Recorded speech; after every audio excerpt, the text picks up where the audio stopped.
Welcome to the Sushant learning platform. तो chapter 9 के बाद आज हम लोग देखते हैं चैप्टर नंबर 10। तो चैप्टर 9 में हम लोग पढ़े थे कि कैसे दो देशों का बंटवारा हो जाता है या फिर किस तरह से भारत को आज़ादी मिलती है, भारत की आज़ादी के लिए किन किन लोगों ने संघर्ष किया, महिलाओं की स्थिति क्या थी और उस टाइम तक भारत की अर्थव्यवस्था क्या थी। तो हम लोग देखे थे। उसके बाद हम लोगों को देखना है स्वतंत्रता के बाद 1947 के बाद का भारत। तो भारत आज़ाद हो जाता है 1947 में। तो 1947 के बाद क्या हो जाता है कि जब भारत आज़ाद हुआ तो उसके सामने कई बड़ी चुनौतियां थी। बंटवारे की वजह से 80 लाख शरणार्थी पाकिस्तान से भारत आ गए थे। तो क्या था कि जैसे भारत और पाकिस्तान दोनों का बंटवारा हो जाता है, भारत पाकिस्तान। तो पाकिस्तान के जितने लोग थे जो कि पाकिस्तान में रहना नहीं पसंद करते थे, 80 लाख लोग वो शरणागत के रूप में, शरणार्थी के रूप में भारत में आ जाते हैं। तो उन लोगों के लिए रोजी रोजगार की व्यवस्था तथा यहाँ पे जो लोग रह रहे थे पहले से, उन लोगों के लिए रोजी रोजगार की व्यवस्था की सरकार के सामने चुनौती थी। तो 80 लाख लोग जो पाकिस्तान से आए थे, उन लोगों को यहाँ पे बसाने के लिए उन्हें रोजगार देना जरूरी था। इसके बाद था रियासत की समस्या। टोटल रियासत से मतलब है कि 500 रियासत जो था, यहाँ पे भारत में 500 रियासत काम कर रही थी। इसमें बहुत सारे नवाबों का शासन था, राजाओं का शासन था। ओके, तो 500 जो रियासत थे उन पे नवाबों और राजाओं का शासन था। तो उन लोगों से कैसे मिलजुल करके बात करके भारत को आगे चलाने के लिए, भारत का डेवलपमेंट के लिए, यानी कि 500 रियासतें एक साथ तो काम नहीं कर सकती है। भारत में लोकतंत्र प्रणाली लागू किया गया, तो इसके लिए संविधान की जरूरत पड़ी। तो हम लोग टोटल 5 पॉइंट में इस चैप्टर को कंप्लीट करेंगे। एक मेरा पॉइंट है, एक नया और खंडित राष्ट्र, नए संविधान की रचना, राज्यों का गठन कैसे किया जाए, विकास की योजनाएं बनाना और एक स्वतंत्र विदेश नीति की जांच। और छठा पॉइंट हम लोग देखेंगे कि प्रेजेंट में अभी इंडिया 75 वर्ष के बाद अभी 2021 तक हम लोग देखेंगे कि उसके बाद का क्या बदलाव है। इसको समराइज करके हम लोग देखेंगे। तो भारत के सामने बहुत बड़ी चुनौती थी। 500 रियासत काम कर रहे थे, इनमें नवाबों और राजाओं से बातें करनी थी, नवाबों का शासन चल रहा था। इन सभी को नए राष्ट्र में शामिल होने के लिए तैयार करना एक बहुत टेढ़ा काम था। जो शरणार्थी और रियासत का समस्या था उस पर फौरन ध्यान देना था। तो लंबे दौर में क्या हुआ, नवजात राष्ट्र को एक ऐसी राजनीतिक व्यवस्था भी विकसित करनी थी जो यहाँ के लोगों और आशाओं और आकांक्षाओं को सबके सामने व्यक्त करे। तो क्या हुआ, 1947 में भारत की आज़ादी काफी बड़ी थी। तकरीबन 34.5 करोड़ की आबादी थी। भारत की आबादी 34.5 करोड़ की थी। तो 34.5 करोड़ की आबादी सभी राज्यों, सभी रियासतों मिलाकर होते थे।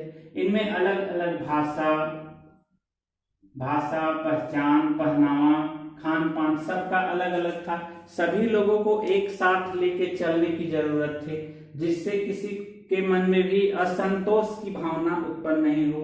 सभी तक विकास की योजनाओं को, सरकार की योजनाओं को पहुंचाने के लिए काम करना था।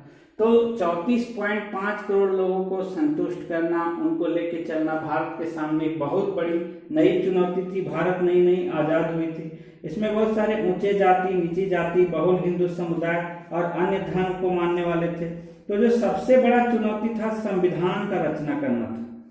तो सबसे जो मुख्य कारण था वो था संविधान की रचना। तो एक नया और खंडित राष्ट्र में देखे, भारत जो था सो नवजात था, भारत का नया जन्म हुआ था।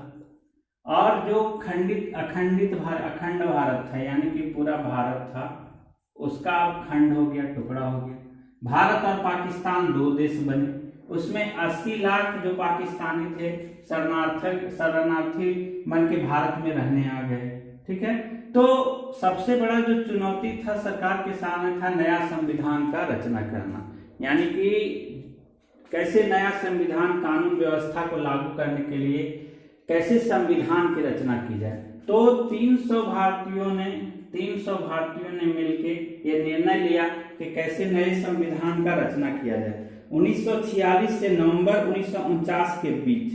ठीक है, ये देखते हैं हम लोग कि 1946 से लेकर नवंबर 1949 ईस्वी तक 300 भारतीयों ने लंबा विचार विमर्श किया। 300 भारतीय मिलकर विचार विमर्श किए, डिस्कस चला, मीटिंग चला। तो संविधान सभा का पहला बैठक नया दिल्ली में आयोजित किया गया था, लेकिन इसके सदस्य क्या थे? दिल्ली में आयोजन किया गया, सदस्य का मतलब मीटिंग का आयोजन किया गया दिल्ली में, लेकिन इसके सदस्य पूरे देश में फैले हुए थे, पूरे भारत में फैले हुए थे। 300 लोग तो विचार विमर्श किए, लेकिन सदस्यों की संख्या और ज्यादा थी। तो क्या होता है कि जैसे इसमें बहुत सारी राजनीतिक पार्टियां प्रतिनिधि के रूप में थे, इन्हीं चर्चा के फलस्वरूप भारत का संविधान लिखा गया, जिसे 26 जनवरी 1950 को लागू किया गया। तो बहुत लंबे डिस्कशन के बाद 300 लोगों ने डिस्कशन किया, संविधान सभा का बैठक किया गया दिल्ली में लोगों ने बैठक किया, और 26 जनवरी 1949 को 26 जनवरी 1949 को भारत में एक नए संविधान का जन्म हुआ, भारत में संविधान लागू किया गया। तो हमारे संविधान का खासियत यह था कि इसमें सार्वभौमिक व्यस्क मताधिकार का प्रावधान किया गया था। इसका मतलब था कि 21 साल से ज्यादा उम्र के सभी भारतीयों को प्रांतीय और राष्ट्रीय चुनाव में वोट देने का अधिकार था। जैसे राज्य स्तर पर जो चुनाव होता है, यानी कि मुख्यमंत्री का जो चुनाव होता है उसमें, तथा जो केंद्र सरकार का चुनाव होता है उसमें, केंद्र सरकार का चुनाव, केंद्रीय सरकार, दोनों के चुनाव के लिए यहाँ के लोगों को बराबर अधिकार दिया गया। 21 वर्ष के ऊपर जितने भी लोग हैं, 21 वर्ष से ऊपर के लोग मतदान कर सकते हैं, इन सरकार की चुनने में अपनी भूमिका निभा सकते हैं। तो इसका मतलब था कि 21 साल से ज्यादा उम्र के सभी भारतीयों को राष्ट्रीय चुनाव में वोट देने का अधिकार था, राजकीय चुनाव में वोट देने का अधिकार था। तो यह एक क्रांतिकारी कदम था। इससे पहले कभी भी भारतीयों को खुद अपने नेता चुनने का अधिकार नहीं मिला था। भारत इतने दिन से अंग्रेजों के गुलाम था। तो सबसे संपन्न पुरुष को वोट देने का अधिकार मिला। इसके बाद शिक्षित समाज को वोट देने का अधिकार दिया गया। मजदूर पुरुष को भी काफी लंबे समय के बाद यह अधिकार मिला। पहले क्या होता था? पहले होता था कि जो शिक्षित है उनको पहले दिया गया, जो शिक्षित हैं, जो पढ़े लिखे लोग हैं, वही वोट मतदान कर सकते हैं। लेकिन बाद में मजदूरों को भी अधिकार दिया गया, जो कम पढ़े लिखे लोग हैं उन लोगों को भी अधिकार दिया गया। तो सभी लोगों को समान अधिकार दिया गया। लोकतंत्र का मतलब क्या होता है? लोगों के द्वारा चलाया गया शासन। तो जब तक ये पावर नहीं दिया जाए कि लोग खुद से मतदान करके अपनी सरकार का चुनाव करें, तब तक लोकतंत्र सक्सेसफुल नहीं है। तो 26 जनवरी 1949 ईस्वी को यह संविधान लागू किया गया और देश के सभी स्त्री पुरुष को यह अधिकार दिया गया कि उन लोग निष्पक्ष तरीके से चुनाव कर सकते थे। तो संविधान का दूसरा विशेषता यह था कि इसमें तमाम जाति, धर्म, किसी भी तरह के पृष्ठभूमि से रखने वाले सभी नागरिकों को कानून की नजर में समान रखा जाए। तो जैसे था कि बहुत सारे जगह था कि धार्मिक भेदभाव था कि ये हिंदू है, मुस्लिम है, लेकिन भारतीय संविधान में हिंदू और मुसलमान दोनों को समान अधिकार दिया गया। किसी भी प्रकार का जाति का भेदभाव नहीं था कि वो ऊंची जाति का है, ये नीची जाति का है। इसका किसी भी प्रकार का भेदभाव संविधान में नहीं रखा गया। सभी लोगों को एक समान अधिकार दिया गया, एक समान अधिकार।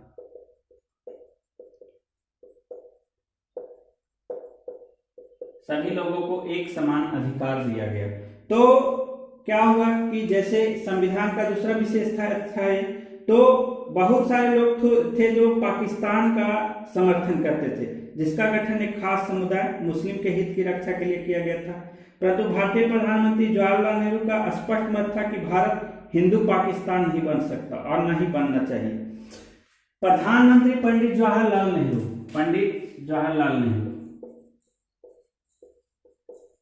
ये तत्काल प्रधानमंत्री थे भारत के। तो इनका स्पष्ट मत था, यानी इनका अपना निर्णय था कि भारत कभी भी एक हिंदू राष्ट्र नहीं बन सकता है, एक हिंदू राष्ट्र नहीं बन सकता है। क्यों नहीं बन सकता है? क्योंकि यहाँ अलग अलग धर्म के लोग रहते हैं। जैसे पाकिस्तान को एक धर्म विशेष राज्य के लिए, मुसलमानों के हित के लिए, मुस्लिम या मुसलमान के हित के लिए अलग कर दिया गया, मुसलमानों के हित के लिए अलग कर दिया गया। लेकिन पंडित जवाहरलाल नेहरू का मत था कि भारत एक संपूर्ण हिंदू राष्ट्र नहीं बन सकता है, इनका स्पष्ट मत था। मुसलमानों के अलावा भारत में सिख थे, ईसाई की बड़ी संख्या थी, इसके अलावा पारसी, जैन तथा अन्य धर्म के लोग भी थे। नए संविधान में इन सभी समुदाय के लोगों को भी वही अधिकार दिए गए जो अधिकार हिंदुओं को दिए गए थे, चाहे वो सरकारी हो या निजी क्षेत्र में। जैसे जितने भी धर्म के लोग थे भारत में, हिंदू, मुस्लिम, सिख, ईसाई, पारसी, जैन, जितने भी धर्म के लोग थे, सभी धर्मों को विशेष अधिकार दिया गया। भारत में विशेष कानूनन मतलब एक सा कानूनन अधिकार सभी लोगों को दिया गया। अब संविधान का तीसरी विशेषता यह था कि जैसे ये तो हुआ दूसरा विशेषता धार्मिक रीति से भी। पहला विशेषता क्या हुआ कि जो शिक्षित हैं उन लोगों को भी उतना ही अधिकार दिया गया एक लोकतांत्रिक देश में जितने कि कम पढ़े हुए लोगों को। दूसरा विशेषता क्या था कि धर्म का भेदभाव नहीं किया गया, किसी भी प्रकार का धार्मिक भेदभाव नहीं किया गया। जितना अधिकार एक हिंदू को है उतना ही यहाँ के जैन, पारसी, मुस्लिम सभी लोगों को एक समान अधिकार दिया गया। तो तीसरा पहलू क्या था? तीसरा विशेषता यह था कि जितने भी गरीब लोग हैं, जितने भी निर्जन हैं, उनका भी कोई अलग से मतलब कानून की व्यवस्था नहीं की गई थी, सभी को समान कानून व्यवस्था की गई थी।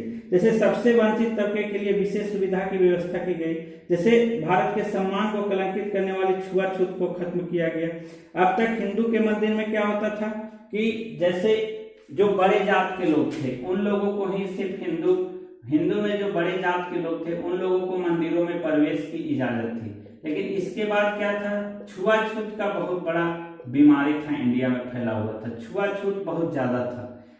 तो छुआछूत को भी खत्म कर दिया गया, सबको समान अधिकार दिया गया, सभी को मंदिरों में, मस्जिदों में, गुरुद्वारे में सभी लोगों को जाने का एक समान अधिकार दिया गया था।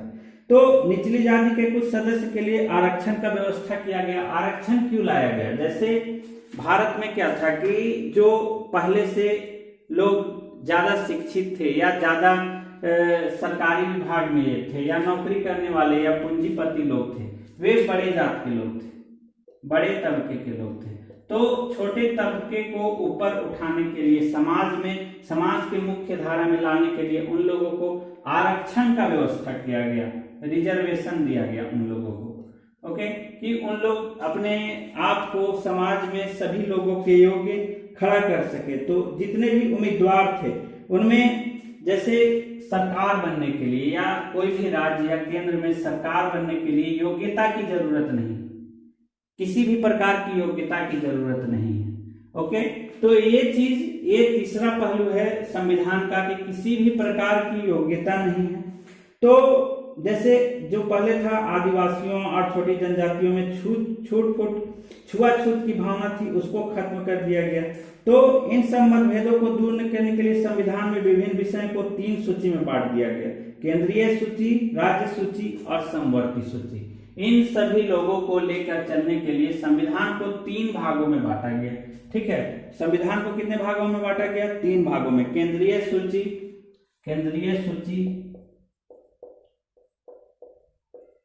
राज्य सूची और समवर्ती सूची। संविधान को 3 भागों में बांटा गया, केंद्रीय सूची, राज्य सूची और समवर्ती सूची। तो केंद्रीय सूची में क्या था? कराधान, रक्षा और विदेशी मामले आदि को रखा गया। जितने भी केंद्रीय सूची हैं इसमें विदेशी मामले तथा कर, जितने भी टैक्स है उसको रखा गया। तो राज्य सूची में क्या रखा गया? केंद्र सूची में क्या रखा गया कि जितने भी केंद्रीय रक्षा और विदेशी मामले हैं इसको रखा गया। तो ये एक ऐसा विषय था जो केवल केंद्र सरकार के अधीन था।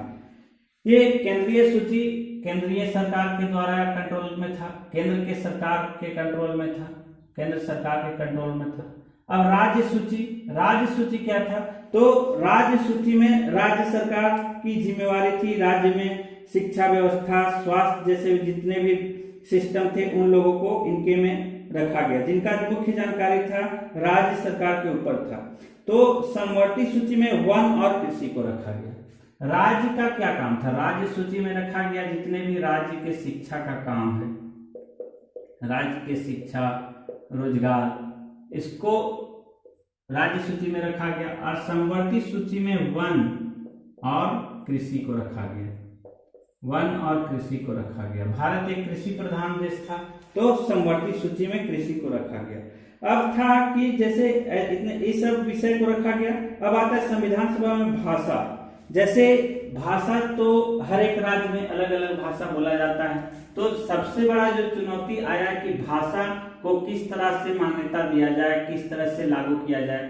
जैसे बंगाल में, अभी बंगाल हमारा राज्य है, तो बंगाल में क्या होता है कि बांग्ला से पढ़ाई होता है, हिंदी से भी पढ़ाई होता है, तो बहुत सारे स्कूल है वहाँ पे सिर्फ बांग्ला से पढ़ाई होता है। तो उन लोगों के सामने सबसे बड़ी चुनौती है कि किस तरह से बांग्ला भाषा को पेश किया जाए, या फिर भारत, जैसे अभी भी भारत का कोई राष्ट्रीय भाषा नहीं बनाया गया है, कानूनन रूप से भारत का राष्ट्रभाषा हिंदी नहीं है। ऐसे ही भारत को मान्यता दिया गया है नॉर्मल तरीके से कि भारत की राष्ट्रीय भाषा हिंदी है, अभी तक उसको मान्यता नहीं दिया गया है। तो सबसे बड़ा सवाल क्या था संविधान सभा में? सबसे बड़ा बहस का जो मुद्दा था वो भाषा के आधार पर था, भाषा को लेकर विवाद था। अंग्रेजी के साथ क्या था? अंग्रेजी भाषा को विदा कर दिया जाना चाहिए था। क्या कहना था यहाँ के कुछ जो राजनीतिक लोग थे, उन लोगों का कहना था कि अंग्रेजों के साथ ही अंग्रेजी को विदा कर दिया जाए, यहाँ की मुख्य भाषा हिंदी है। तो हुआ का संविधान सभा में टीपी कृष्णाचार्य ने कहा कि दक्षिण के लोगों की ओर से चेतावनी उन्होंने दिया कि उन पर हिंदी भाषा थोपी गई तो वहां के बहुत सारे लोग भारत से अलग हो जाएंगे। दक्षिण के लोगों का कहना था, दक्षिण भारत के लोगों का कहना था कि उन लोगों पे हिंदी भाषा को नहीं थोपा जाए। टीपी स्वामी जो थे, टीपी स्वामी, उन्होंने बहस किया संविधान सभा में कि हम लोगों के ऊपर अगर हिंदी भाषा को थोपा जाता है तो हम लोग एक अलग राष्ट्र बन जाएंगे, हम लोगों का एक अलग रियासत बन जाएगा। तो टीटी कृष्णाचार्य ने दक्षिण के लोगों की ओर से चेतावनी दिया कि उन पर अगर हिंदी भाषा बोला जाए तो वहां के बहुत सारे लोग भारत से अलग हो जाएंगे। अब इस विवाद से बचने के लिए क्या किया गया? बीच का रास्ता निकाल दिया गया। संविधान निर्माता ने क्या किया? हिंदी को भारत की राजभाषा का दर्जा दिया। हिंदी को भारत की राजभाषा हिंदी को दर्जा दिया गया, यानी मुख्य भाषा नहीं बना करके इसे राजभाषा का दर्जा दिया गया। तो जब अदालत, सेवा, विभिन्न राज्य के बीच संचार आदि का काम होगा उसमें अंग्रेजी का इस्तेमाल का फैसला लिया गया कि यानी कि जितना भी संचार का काम होगा, बातचीत के लिए अंग्रेजी को जगह दिया गया, इंग्लिश लैंग्वेज को जगह दिया गया।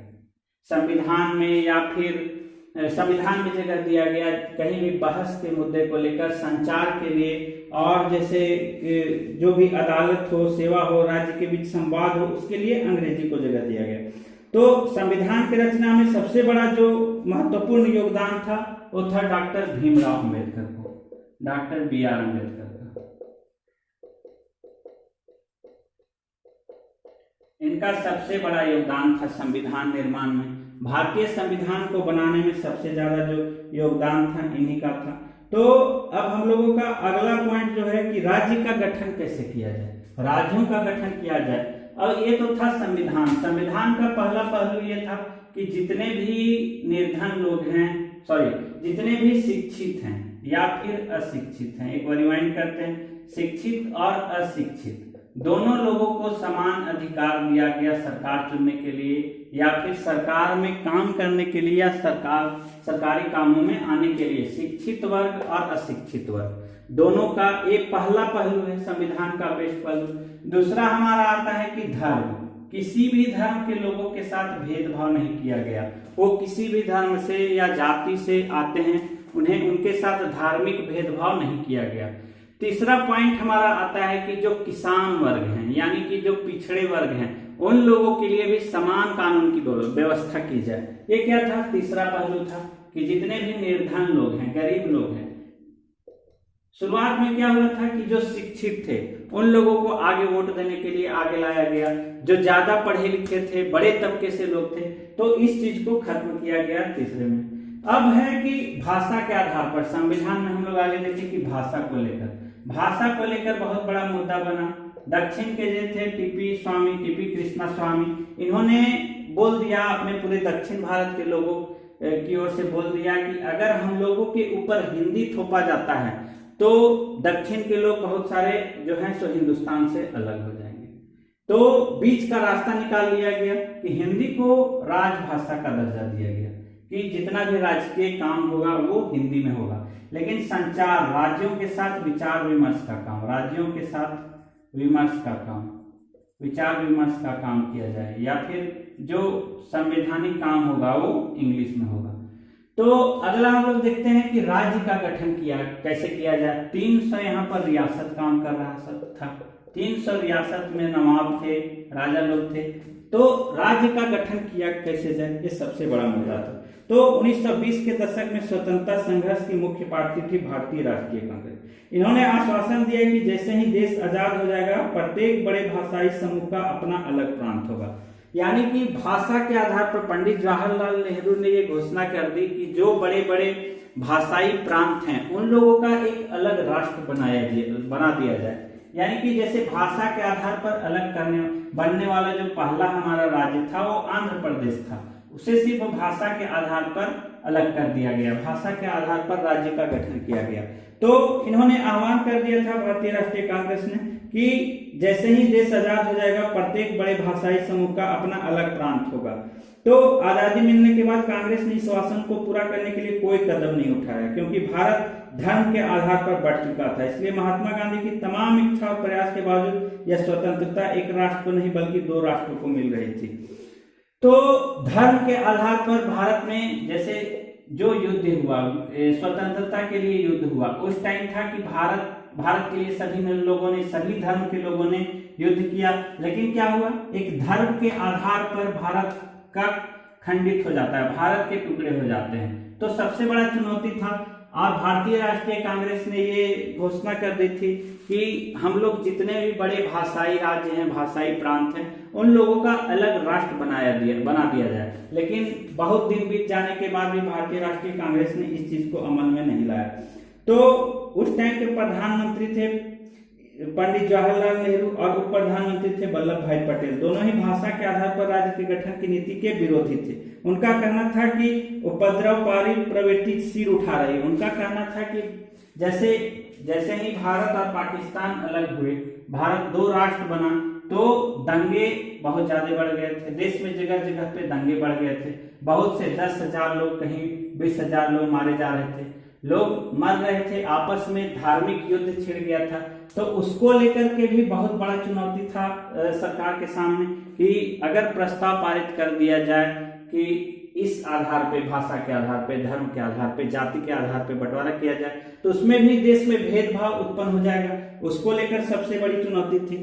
तो धीरे धीरे क्या होता है कि जो कांग्रेस जो था अपने वादे से पीछे हट रहा था, इसलिए जगह जगह असंतोष का भावना पैदा हो गया। जो कन्नड़ बोलने वाले थे, मलयालम भाषा बोलने वाले थे, मराठी भाषी थे, अपने अपने राज्य के इंतजार में थे। जो कन्नड़ बोलते थे, कन्नड़ वाले का कहना था कि कन्नड़ भाषा का अलग राज्य बना दिया जाए। जो मराठी बोलते थे, मराठा भाषा बोलते थे, उन लोग भी अपने इंतजार में थे कि मराठा भाषा का अलग राज्य बनेगा।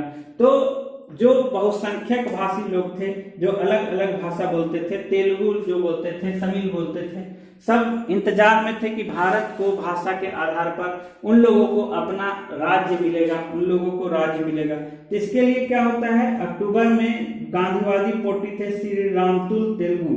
वे तेलुगु भाषा के हित की रक्षा के लिए आंध्र प्रदेश राज्य का गठन के लिए भूख हड़ताल पर बैठ गए। जैसे जैसे अनशन बढ़ा, बहुत सारे लोग श्री मालू के समर्थन में आने लगे। जगह जगह लोग हड़ताल करने लगे और जुलूस निकालने लगे। 58 दिन के अनशन के बाद 15 दिसंबर 1952 को 15 दिसंबर 1952 को पहली बार भाषा के आधार पे आंध्र प्रदेश राज्य का गठन किया गया। श्री राम तेलुगु क्या थे कि अनशन पे बैठ गए अपने भाषा को लेकर, तेलुगु भाषा को लेकर इन्होंने अनशन कर दिया, पूरे देश में अनशन कर दिया जबरदस्त तरीके से। तो इनके साथ क्या हुआ, धीरे धीरे बहुत सारे लोग जुड़ने लगे इनका साथ देने के लिए। तो बहुत दिन जैसे जैसे अनशन बीतने लगा, 15 दिसंबर 1952 को आंध्र प्रदेश राज्य का गठन किया गया। भाषा के आधार पर आंध्र प्रदेश राज्य का गठन कर दिया गया। तो इसके बाद क्या हुआ, श्री राम तेलुगु का देहांत हो गया। जैसे ही एक अखबार ने लिखा कि श्री राम तेलुगु के देहांत की खबर हो गया, पूरा आंध्र अस्त व्यस्त कर डाला। विरोध इतना व्यापक तरीके से था कि 1 अक्टूबर 1953 को आंध्र राज्य के रूप में गठन हुआ। 1 अक्टूबर 1953 इस दिन नहीं, इस दिन इनका देहांत हो गया। 1 दिसंबर 1952 को श्री राम तेलू का देहांत हो गया। तो जैसे ही अखबार वालों ने ये मतलब छापा कि श्री राम तेलू मर गए हैं, उसके बाद पूरे देश में एकदम तहलका मच गया, पूरे आंध्र में पूरा मतलब तहलका मच गया, पूरा लोग एकदम उलट पलट कर दिए। तो इसको लेकर सरकार ने क्या निर्णय निकाला, 1 अक्टूबर 1953 को आंध्र प्रदेश राज्य का गठन कर दिया गया। आंध्र प्रदेश राज्य का गठन कर दिया गया, भाषा के आधार पर आंध्र प्रदेश राज्य का गठन कर दिया गया। तो क्या हुआ, आंध्र की स्थापना के बाद क्या हुआ, जितने भी भाषा समुदाय थे अपने अपने राज्यों का अलग मांग करने लगे। तो एक राज्य का पुनर्गठन आयोग बनाया गया। 1956 में एक आयोग बनाया गया। 1956 में अलग अलग जो भाषाई राज्य थे, अलग अलग भाषा बोलने वाले राज्य थे, उन लोगों ने सभी ने एक रिपोर्ट 1956 को रिपोर्ट सौंपा कि अलग अलग अब हम लोगों का राज्य बना दिया जाए। जैसे आंध्र प्रदेश को भाषा के आधार पर अलग कर दिया गया है, वैसे ही जो बहुत सारे बहुभाषी लोग थे, जैसे बांग्ला, उड़िया, तमिल, मलयालम, कन्नड़, तेलुगु भाषा थे, उन लोगों का अलग राज्य बना दिया जाए। तो 1960 में क्या हुआ, मराठाओं के लिए 1956 के बाद 1953 में आंध्र प्रदेश राज्य का गठन किया गया। 1956 में मराठा राज्य बनाया गया, महाराष्ट्र, जिसे अभी हम महाराष्ट्र कहते हैं, महाराष्ट्र राज्य का गठन किया गया 1956 ईस्वी में। तो धीरे धीरे क्या हुआ कि 1960 ईस्वी में महाराष्ट्र का गठन किया गया। 1960 ईस्वी में महाराष्ट्र राज्य का गठन किया गया। तो धीरे धीरे क्या हुआ, अलग अलग मराठी और गुजराती भाषा का राज्य बन गया। गुजराती भाषा का राज्य जैसे भी गुजरात, 1960 ईस्वी में ही गुजरात राज्य बना। गुजरात और महाराष्ट्र दोनों एक साथ 1960 ईस्वी में अस्तित्व में आया। तो 1966 में पंजाब का विभाजन हो गया। 1966 में पंजाब और हरियाणा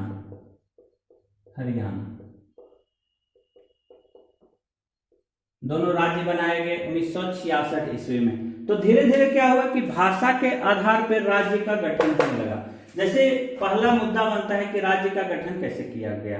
तो राज्य का गठन के लिए क्या देखा गया, पहले भाषा देखा गया, भाषा के स्तर पर, भाषा के आधार पर राज्यों का गठन किया गया। तो धीरे धीरे क्या हुआ कि बहुत सारे राज्यों का गठन किया गया भाषा के आधार पर। हम लोग देखेंगे कि धीरे धीरे जैसे ही आंदोलन बढ़ने लगा, पूरे देश में आंदोलन बढ़ने लगा, तो धीरे धीरे राज्यों का गठन भाषा के आधार पर होने लगा। तो राज्य का गठन हो गया। अब अगला जो मुद्दा आता है विकास का योजना।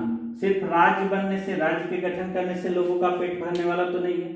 तो उसके लिए अब विकास की योजनाएं बनाना सबसे सरकार के लिए जो सबसे बड़ा मुद्दा था कि देश में स्वतंत्रता के बाद पहले जैसी स्थिति ना हो, लोग भूखमरी से ना मरे, लोगों की गरीबी दूर हो, यहाँ जो अशिक्षित लोग हैं उन लोगों को शिक्षा मिले। इसके लिए क्या हुआ, विकास का योजना बनाया गया। भारत और भारतीयों को गरीबी से मुक्त कराने, आधुनिक तकनीक एवं औद्योगिक आधार निर्मित करना नए भारत का बड़ा लक्ष्य था। तो 1950 में क्या हुआ कि एक नीति लागू हुई। सरकार ने आर्थिक विकास के लिए 1950 में एक नीति लागू की। 1950 ईस्वी में एक नीति लागू किया गया। 1950 ईस्वी में किस लिए, भारत के अर्थव्यवस्था को सही रूप देने के लिए, भारत की अर्थव्यवस्था को एक नया रूप देने के लिए एक योजना बनाया गया जिससे नए नए कंपनी और रोजगार का उत्पादन हो। तो 1956 में दूसरा पंचवर्षीय योजना, ये तो था 1950 में पहली योजना आयोग। हम लोगों का अगर सवाल पूछा जाएगा कि पहली योजना आयोग कब बनाई गई, पहली योजना आयोग कब बनाई गई, पंचवर्षीय नहीं, सिर्फ पूछता है कि पहली योजना आयोग की स्थापना कब की गई। तो पहली योजना आयोग 1950 में बनाई गई। अब दूसरा है कि 1956 ईस्वी में पंचवर्षीय 5 वर्ष का योजना तैयार किया गया। 5 वर्ष का योजना 1956 में पंचवर्षीय योजना तैयार किया गया। इस योजना में इस्पात, भारी उद्योग, विशाल बांध परियोजना आदि पर सबसे ज्यादा जोर दिया गया। तो सबसे ज्यादा जोर किस पे दिया गया, जितने भी बांध थे, बांध का निर्माण 1956 में जो पंचवर्षीय योजना था, इसमें बांध और कंपनी की स्थापना, छोटे मोटे उद्योग। क्यों? भारत जो था सो किसान प्रधान देश था, किसानों की हित के लिए बांधों का निर्माण किया गया। 1956 में जो पंचवर्षीय योजना सरकार के द्वारा लाया गया, उसमें क्या दिया गया, सबसे पहले बांध का निर्माण का प्रस्ताव इसमें लाया गया कि बांध बनाया जाए।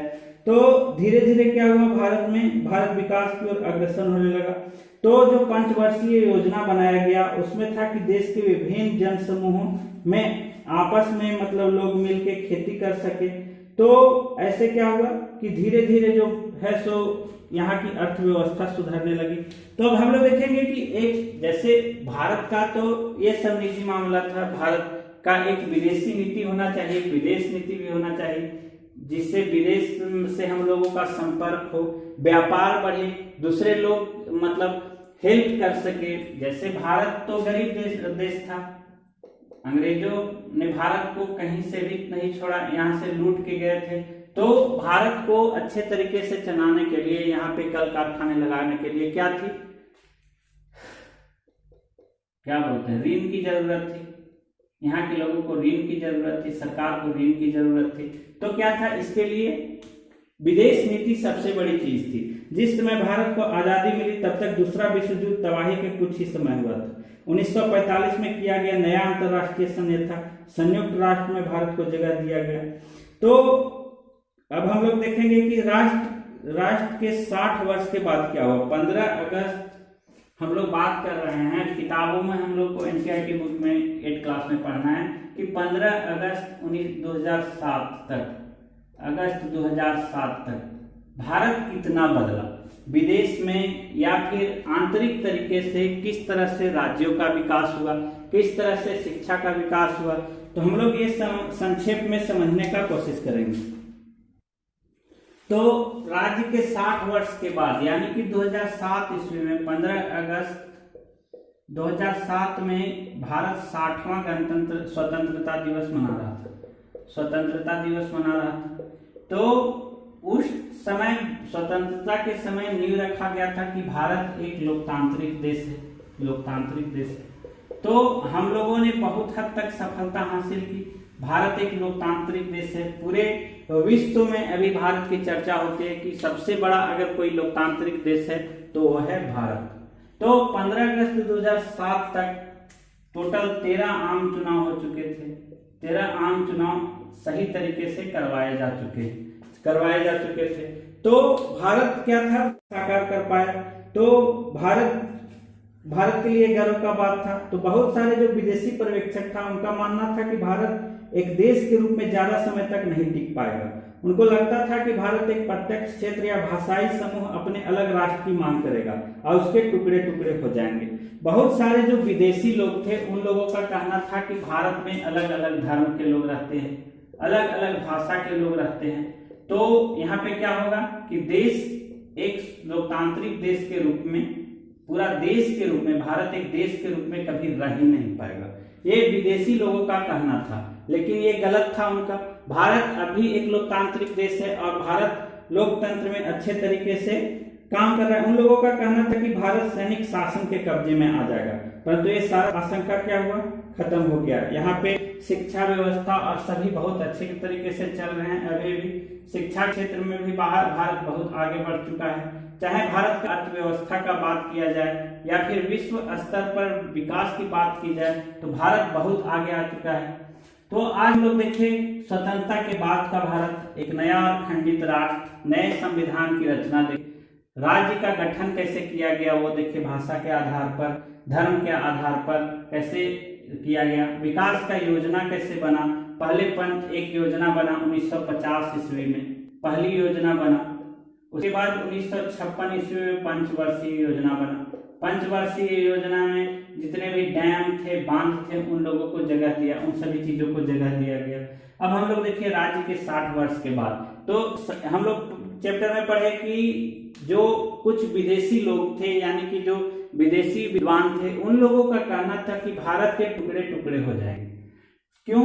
धर्म के आधार पे यहाँ पे धार्मिक कोई राज्य है जहाँ पे सिर्फ मुस्लिम बहुल राज्य है, कोई हिंदू बहुल राज्य है, कहीं पे जैन लोग हैं, कहीं पे अलग जाति के लोग हैं। तो धर्म और जाति के आधार पर भारत बढ़ जाएगा, भाषा के आधार पर बढ़ जाएगा, और भारत पे क्या होगा? सैनिक शासन आ जाएगा। भारत में सैनिक शासन लागू हो चुका है, हो जाएगा।